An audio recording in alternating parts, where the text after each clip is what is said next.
Doctor আর hospital কর্তৃপক্ষ police ডাকে। Police আমাদের যেই সব ছাত্ররা ছিল তারা বলে পুলিশটা একলা কথা বলতে দেবো না, আমাকে প্রতিনিধি পাঠাইতে হবে। পুলিশ একলা যায় ভেতরে কথা বলছে, কথা বললে আইসা বলে যে এই তোমরা যদি এই জায়গা থেকে না যাও তাহলে তোমাদের বিরুদ্ধে আমরা অ্যাকশন নেবো। এটা যদি টাকা না খাই এই কথা কোনো মানুষে বলে? আপনারা চিন্তা করেন। এরপরে আমরা সেনাবাহিনী ডাকছি, সেনাবাহিনী ভিতরে কথা বলছে, আইসা বলে দেখো তোমাদের একটা কথা বলি, তোমরা যার বিরুদ্ধে আন্দোলন করতে চাইতেছো তার আঙ্গুলটা আমাদের হাতের থেকে মোটা, তোমরা আন্দোলন করে কিছু করতে পারবে না। হসপিটাল কর্তৃপক্ষ বলছে যে ওর যে 30-35 হাজার টাকা বিল হয়েছে ওই বিলটা মৌকুফ করে দেবে আর 10,000 টাকা তোমাদেরকে দিয়ে দেবে, তোমরা চলে যাও। একটা মানুষের জীবনের মূল্য কি 10,000 টাকা? আপনারা চিন্তা করেন। এরপর আরও ছাত্ররা চড়া হয়ে গেছে, ওই জায়গায় ভিড় হয়েছে পরে রাত্রি 2টা পর্যন্ত। আমাদের না অভিজিতের ডেথ সার্টিফিকেট দিয়েছে, না অভিজিতের লাশ ছাড়ছে, অভিজিতের একটা রিপোর্টও দেয় নাই। তারপরে আন্দোলন চড়া হওয়ার কারণে রিপোর্ট দিয়ে ছাড়িয়ে দেয়। এরপরে 19 তারিখ সব ঠান্ডা ছিল, 20 তারিখ আমার কলেজের ছাত্ররা যখন আন্দোলনে যায় শান্তিপূর্ণভাবে আন্দোলন করছিল, কোনো রকম ভাঙচুর কিচ্ছু করে নাই। তাদেরকে যে আলটিমেটাম দেয় আপনারা এর সুষ্ঠু তদন্ত করে নিজেদেরকে আপনারা যে দোষী না সেটা প্রমাণ করেন।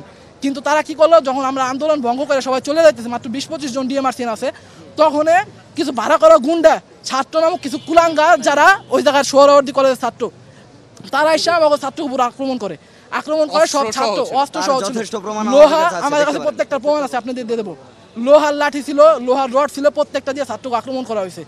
যদি আপনারা জানেন যে ন্যাশনাল হসপিটাল থেকে প্রায় 2 কিলোমিটার ভেতর সোহরাওয়ার্দী কলেজ, আমাদের আন্দোলন ছিল ন্যাশনাল হসপিটালের বিরুদ্ধে।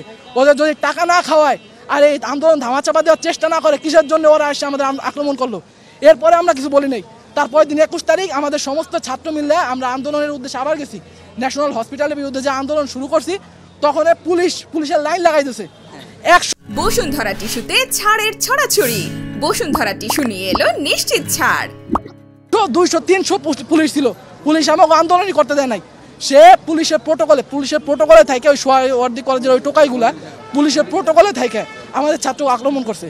আমাদের ছাত্ররা কম ছিল, দৌড়ে চলে এসেছে। এই জায়গা থেকে আরও ছাত্র মিললে যখন ওই জায়গায় গেছে তখন পুলিশ যখন ছাত্র দেখছে বেশি তখন টিয়ার শেল নিক্ষেপ করে।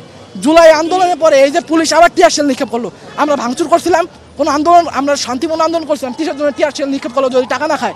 আর টাকা যদি খায় থাকে তার মানে হসপিটাল কর্তৃপক্ষ এই আন্দোলনে ধামাচাপা দেওয়ার চেষ্টা করতেছে। আমরা টাকা খাবে কিসের জন্য?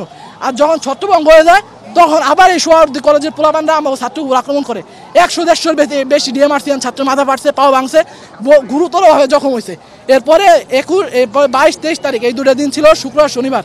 আমরা সবাই রেডি হয়েছি, আমরা বলছি সুপার সানডেতে যাই আমরা 14-15টা কলেজের ছাত্র মিললে আমরা যাই আন্দোলনটা করব। এরপরে তখনও আমরা যাই, এই যে গতকালকের ঘটনা, আমরা গেছি ওইখানে আন্দোলন করতে, তাও শান্তিপূর্ণভাবে আন্দোলন শুরু করছি। এই আন্দোলনের ভিতরে আবার এই সোহরাওয়ার্দী কলেজের পোলাপানরা চকলেট বোম ফাটাইছে, ইট পাটকেল ফাঁকা শুরু করছে, লোহার লাঠি দিয়ে বাড়িছে। কালকেও ছাত্র আহত হয়েছে। এইটা আর মানা যায় না। আমরা আন্দোলন করতে গেছিলাম ন্যাশনাল হসপিটালের বিরুদ্ধে, তারা তৃতীয় পক্ষ হয়ে যখন ঢুকছে 3বার আমাদের ছাত্র আহত হয়েছে।